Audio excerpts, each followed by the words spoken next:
Chemistry JEE mains का easy और scoring subject है। अगर आप प्रॉपर स्ट्रेटजी प्लान करने के बाद अच्छे से उसको फॉलो करते हैं तो इस सब्जेक्ट में आप इजीली 100 परसेंटाइल स्कोर कर सकते हैं। तो कैसे हम प्रिपरेशन करें, कौन सा टॉपिक इम्पोर्टेंट है, कौन सा टॉपिक हाई वेटेज कंटेन करता है, कौन से टॉपिक से ज़्यादा क्वेश्चंस आते हैं, कौन से टॉपिक से कम क्वेश्चन आते हैं, आज सारी इंफॉर्मेशन हम डिटेल में इस वीडियो में देखेंगे। तो सबसे पहले देख लेते हैं कि पेपर कैसा आता है और कितने परसेंट ऑफ मार्क्स जो है इजी क्वेश्चन होते हैं, कितने परसेंट ऑफ मार्क्स मॉडरेट होते हैं और कितने डिफिकल्ट होते हैं। तो हमारा जो केमिस्ट्री का एग्जाम होता है वो इजी टू मॉडरेट होता है और यहाँ पे जो इजी क्वेश्चन होते हैं वो 40 से 45% होते हैं। ये जो हमारे पास क्वेश्चंस होते हैं वो बेसिक कॉन्सेप्ट पे ही बेस्ड होते हैं। तो अगर आपके बेसिक कॉन्सेप्ट जो है केमिस्ट्री के क्लियर हैं तो आप आराम से इसमें 40 टू 45% क्वेश्चंस अटेम्प्ट कर सकते हैं। फिर सेकंड बात करते हैं मॉडरेट क्वेश्चन की, जो 45 से 50% होते हैं। कि मल्टीपल कॉन्सेप्ट पे बेस्ड होते हैं, 2 से 3 कॉन्सेप्ट को मिक्स करके क्वेश्चन पूछे जाते हैं। तो यहाँ पे अगर आपके कॉन्सेप्ट अगेन क्लियर हैं तो आप आराम से क्वेश्चन पढ़ के समझ कर आंसर कर सकते हैं। फिर 5 टू 10% जो है वो डिफिकल्ट क्वेश्चन होते हैं, जिसमें कॉम्प्लेक्स प्रॉब्लम सॉल्विंग लगता है, कॉन्सेप्ट ज़्यादा लगते हैं, अंडरस्टैंडिंग ज़्यादा लगती है। तो इस तरह से जो है पूरा डिस्ट्रीब्यूटेड होता है। तो अगर आप प्रॉपर प्लानिंग के साथ केमिस्ट्री की पढ़ाई करेंगे तो आप 100 परसेंटाइल आराम से स्कोर कर सकते हैं। तो अब बात करते हैं कि हमें पढ़ना कैसे है। सबसे पहले तो यहाँ पे एनसीईआरटी बुक बहुत ज़्यादा इंपॉर्टेंट हो जाती है, क्योंकि इनऑर्गेनिक की अगर हम बात करते हैं तो इनऑर्गेनिक हम एनसीईआरटी पढ़ के ही इनऑर्गेनिक हम एनसीईआरटी पढ़कर ही कंप्लीट कर सकते हैं। तो यहाँ पे हम अगर एनसीईआरटी पढ़ लेते हैं, एक्सरसाइज सॉल्व करते हैं तो आराम से हमारा इनऑर्गेनिक तो कंप्लीट हो ही जाएगा। और फिर ऑर्गेनिक फिजिकल केमिस्ट्री की भी बात करते हैं तो आपको एनसीईआरटी अच्छे से पढ़ना है। उसके बाद बेसिक कॉन्सेप्ट आपके जो है बिल्कुल क्लियर रखने हैं। न्यूमेरिकल्स जो है ज़्यादा से ज़्यादा प्रैक्टिस करनी है, रिएक्शंस को ज़्यादा से ज़्यादा प्रैक्टिस करना है, बॉन्डिंग थ्योरीज, रिएक्शन मैकेनिज्म, फिर उसके बाद जो भी रिएक्शंस हैं, उसके ट्रेंड्स हैं, प्रॉपर्टीज हैं, ये सारी चीजें आपको समझ के पढ़नी है। आप जितना ज्यादा समझ के पढ़ेंगे उतना ज्यादा आपको मेमोराइज करने में इजी पड़ेगा। अगर हम रट्टाफिकेशन करते हैं तो हम भूल जाते हैं चीजों को, पर अगर हम समझ के पढ़ते हैं तो हम एग्जाम टाइम पे उसको आराम से रिकॉल कर पाते हैं। तो आप जो भी चैप्टर पढ़ रहे हैं, जो भी टॉपिक पढ़ रहे हैं, उसको समझ के पढ़िए और बीच बीच में रिवीजन करते रहिए, क्योंकि रिवाइज करने से आपके ब्रेन में आराम से जो भी चीजें हैं आपने पढ़ी हुई होती है वो सेट होती चली जाती है। अगर आप रिवीजन नहीं करेंगे तो आप वो चीज भूल जाते हैं। जब भी आप पढ़ते हैं तो शॉर्ट नोट्स प्रिपेयर करें, क्योंकि जब शॉर्ट नोट्स अगर आपके पास प्रिपेयर्ड होते हैं तो रिवीजन टाइम पे कम टाइम में आप चीजें रिवाइज कर लेते हैं। एग्जाम टाइम पे भी आपके पास सब कुछ हैंडी होता है तो आप इजीली फटाफट रिवीजन कर लेते हैं। और दूसरी चीज ये होती है कि जब हम खुद के नोट्स प्रिपेयर करते हैं तो हमारी अंडरस्टैंडिंग और मेमोरी पावर भी बूस्ट अप हो जाती है। हमें थर्मोडायनेमिक्स, इक्विलिब्रियम, काइनेटिक जैसे टॉपिक्स को भी अच्छे से पढ़ना है। तो सबसे मेन जो है एक तो रिवीजन और शॉर्ट नोट्स। जब भी आप पढ़ें तो शॉर्ट नोट्स जरूर प्रिपेयर करें, ठीक है। अगर हम यहाँ परसेंटाइल की बात करते हैं तो 99.5 परसेंटाइल पे आपको 80 से लेकर 82 मार्क्स की जरूरत होती है। 99 पर 77 से 78 और 98 पर 71 से 72 मार्क्स, ठीक है। अब यहाँ पे वेटेज की अगर बात करें तो फिजिकल केमिस्ट्री जो है वो 22.5%, इनऑर्गेनिक केमिस्ट्री 33.3% और ऑर्गेनिक केमिस्ट्री 35%।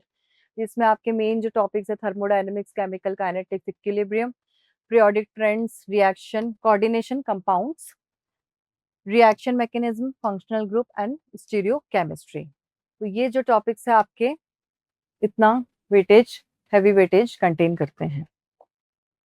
फिजिकल केमिस्ट्री की अगर हम बात करते हैं तो फिजिकल केमिस्ट्री में जो हाई वेटेज है वो topic stereo chemistry, chemical equilibrium, then thermodynamics. फिर इनऑर्गेनिक केमिस्ट्री की अगर हम बात करते हैं तो S block, P block elements ये इंपॉर्टेंट होते हैं। फिर ऑर्गेनिक केमिस्ट्री की जब बात करते हैं तो एल्काइंस, एल्कीन्स, एल्कीन्स और बेंजीन, ये सारे जो टॉपिक है काफी इंपॉर्टेंट है। मॉडरेट वेटेज की बात करते हैं तो coordination chemistry, nuclear nuclear chemistry, biomolecules and polymers. फिर नेक्स्ट है आपका लो वेटेज का, तो वो सॉल्यूशन, सरफेस केमिस्ट्री और मेटलर्जी, ये जो है हमारे लो वेटेज टॉपिक्स हैं। स्कोरिंग टॉपिक की यहाँ पे अगर हम बात करते हैं तो हम इजीली स्कोर कर सकते हैं जो टॉपिक्स, वो है हमारे IUPAC nomenclature, periodic table, chemical bounding, mole concept, coordination chemistry, alcohol, phenol and ether and P block element.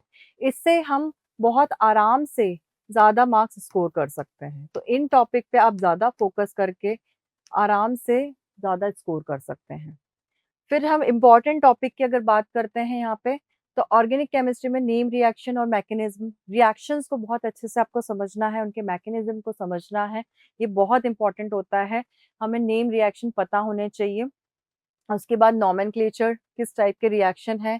Physical chemistry की बात करें तो मोल कॉन्सेप्ट, एटॉमिक स्ट्रक्चर, ये सारी जो टॉपिक है बहुत इंपॉर्टेंट होते हैं। आपको रिएक्शंस जो है अलग से नोट डाउन कर लेनी है, शॉर्ट नोट्स बनाने हैं, रिएक्शन अच्छे से समझनी है। उसके बाद आपको फॉर्मूलेज पता होना चाहिए। फॉर्मूले जहाँ पे न्यूमेरिकल्स आएंगे तो फॉर्मूलेज आपको अच्छे से पता होने चाहिए। फॉर्मूला शीट बना लीजिए आप, और फॉर्मूले जो है यहाँ पे आप नोट डाउन कर लीजिए। और जब आप न्यूमेरिकल सॉल्व करेंगे तो आपके लिए बहुत हेल्पफुल होगा। अगर आपको कोई फॉर्मूला रिकॉल नहीं हो रहा है तो आपको पूरे बुक में पेज पलटने की जरूरत नहीं पड़ेगी, यहाँ पे फॉर्मूले शीट पे आप आराम से रिफर कर सकते हैं। ज्यादा से ज्यादा प्रैक्टिस कीजिए, जितनी ज्यादा आप प्रैक्टिस करेंगे उतना ज्यादा आपको जो है कॉन्फिडेंस आएगा। और सिलेबस जो है आपको टाइमली कंप्लीट करके रिवीजन करना है। रिवीजन जो है आप जो करते हैं, ऐसा नहीं है कि लास्ट में पूरा रिवाइज करना है।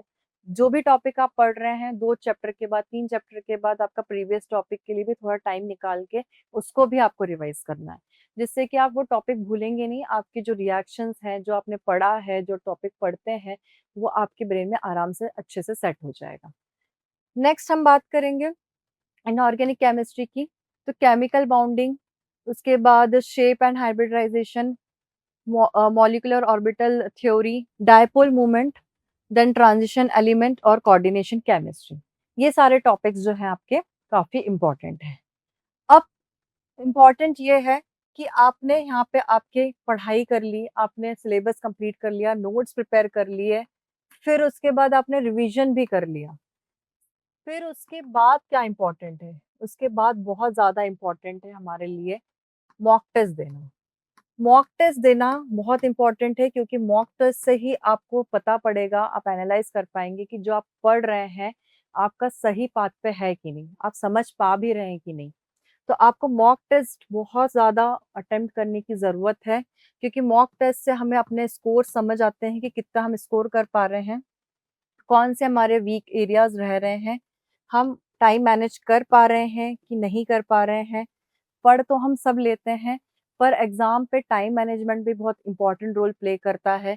स्पीड में आपको मेंटेन करनी होती है, न्यूमेरिकल में एक्यूरेसी मेंटेन करनी होती है, तो एक्यूरेट रिजल्ट्स आ रहे हैं कि नहीं जब आप क्वेश्चन अटेम्प्ट कर रहे हैं। क्योंकि क्या होता है, जब हम नॉर्मली क्वेश्चन प्रैक्टिस करते हैं, न्यूमेरिकल प्रैक्टिस करते हैं, तो हम एक्यूरेट आंसर तो भी निकाल पाते हैं, क्योंकि हमारे पास उस टाइम पे टाइम बाउंडेशन नहीं होता है।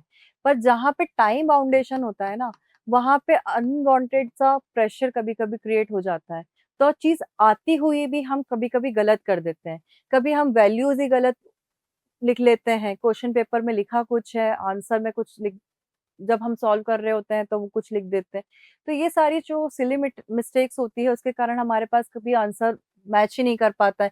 ABC ऑप्शन दिए हुए हैं, उससे हमारा आंसर ही मैच नहीं कर पा रहा है, तो हमारा टाइम वेस्ट हो जाता है। तो आपको ज्यादा से ज्यादा मॉक टेस्ट देने से यही होगा कि आपकी प्रैक्टिस बहुत अच्छी होगी, कॉन्फिडेंस लेवल बूस्टअप होगा।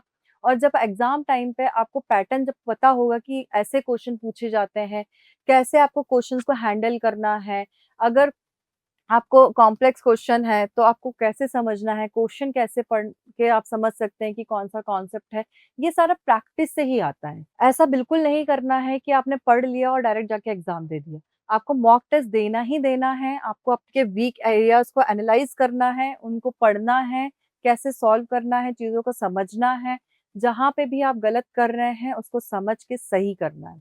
क्योंकि मॉक टेस्ट से आपके जो स्कोर होते हैं ना, आपको पता पड़ जाता है कि मैं कितना कर पा रहा हूँ। क्योंकि स्पीड भी मेंटेन होती है उसमें, टाइम मैनेजमेंट स्किल आप सीखते हैं कि इतने टाइम में मुझे इतने क्वेश्चंस अटेम्प्ट करने हैं। जब आप क्वेश्चंस पढ़ते हैं तो आपको समझ आता है कि कैसे आंसर को अटेम्प्ट करना है। जब न्यूमेरिकल जैसे क्वेश्चन होते हैं तो आप कोशिश कीजिए कि उसको 2 बार पढ़ें, समझें, क्योंकि क्या होता है ना 10 सेकंड में कुछ भी नहीं होगा, पर अगर आप गलत चीज़ें करेंगे, गलत फ़ॉर्मूला पुट कर दिया, आपने समझा ही नहीं कि ये कॉन्सेप्ट लगना था, तो अननेसेसरी आपके 5-10 मिनट भी अगर वेस्ट हो जाते हैं ना, तो 5 मिनट भी वेस्ट होने के कारण आपका पूरा टाइम शेड्यूल जो होता है ना एग्ज़ाम में गड़बड़ा जाता है। तो इसलिए बहुत फ़ोकस होके आपको अपना एग्ज़ाम जो है अटेम्प्ट करना है, तो अगर वो चीज़ करनी है तो आपको अभी से प्रैक्टिस करनी पड़ेगी, अभी से फ़ोकस्ड स्टडी करनी पड़ेगी। और अगर अभी से आप प्लान करके चलेंगे, प्रैक्टिस करेंगे, प्रॉपर रिवीजन करेंगे, तभी आप एग्ज़ाम अच्छे से अटेम्प्ट कर पाएँगे और आराम से फिर 100 परसेंटाइल आप स्कोर कर पाएँगे। पर हर चीज़ जो है कंसिस्टेंसी से ही आएगी। अब नेक्स्ट जो है, हम बात करते हैं कि एनसीईआरटी जो है, आपका इनऑर्गेनिक कंप्लीट करवा देगा। फिर नरेंद्र अवस्थी जो है फिज़िकल केमिस्ट्री, ओपी टंडन आप ऑर्गेनिक केमिस्ट्री के लिए रेफ़र कर सकते हैं। और अगर आपको इनऑर्गेनिक के लिए कोई बुक और लेनी है तो जेडली जो है वो बुक ले सकते हैं आप इनऑर्गेनिक के लिए। और उसके बाद यहाँ पे आपको previous year question paper solve करने हैं। Previous year question paper solve करने से आपको पैटर्न बहुत अच्छे से समझ आ जाता है, किस टाइप के क्वेश्चन पूछे जाते हैं, क्या पैटर्न रहा है, कौन से टॉपिक से ज़्यादा क्वेश्चन आए हैं, कौन से कम आए हैं, किस टॉपिक से कैसे क्वेश्चन आए हैं। तो यहाँ पे आपको टॉपिक जो है, टॉपिक वाइज़ चीज़ें समझ आ जाती है। फिर उसके बाद आपको चैप्टर वाइज़ चीज़ें समझ आ जाती है, कि कहाँ से क्या चीज़ें ज़्यादा पूछी जाती है। तो ये सारी चीज़ें जब आपके माइंड में क्लियर हो जाती है ना एग्ज़ाम देने के पहले, तो आप आराम से एग्ज़ाम जो है अटेम्प्ट कर सकते हैं। आप श्योर होते हैं कि भई ये चीज़ मुझे आती है और ये चीज़ नहीं आती है, तो आप उस हिसाब से एग्ज़ाम को अटेम्प्ट करते हैं। तो ये चीज़ बिल्कुल ध्यान में रख के आपको प्रैक्टिस बहुत ज़्यादा करनी है। रेगुलर प्रैक्टिस से ही आपके परसेंटाइल जो है 100 परसेंटाइल आप स्कोर कर पाएँगे। तो इन सब चीज़ों को आप ध्यान में रखिए और फ़ॉलो कीजिए और ऐसे ही इन्फॉर्मेटिव वीडियोज़ के लिए हमारे चैनल को सब्सक्राइब कीजिए।